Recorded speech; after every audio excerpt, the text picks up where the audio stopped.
आजची recipe prawns pakoda. त्याच्यासाठी लागणारं साहित्य: डाळीचं पीठ, 5-6 हिरव्या मिरच्या, पुदिना, कोथिंबीर, लसूण, आलं, चवीपुरतं मीठ. हे सगळं साहित्य मिक्सरमध्ये पेस्ट करून घ्या.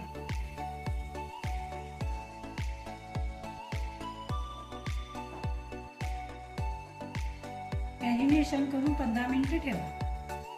बेसन, 2 चमचे मिरची पावडर, चवीपुरतं मीठ, थोडंसं पाणी घालून जाडसर पीठ तयार करून घ्या. हे असं जाडसर बॅटर तयार करून घ्या.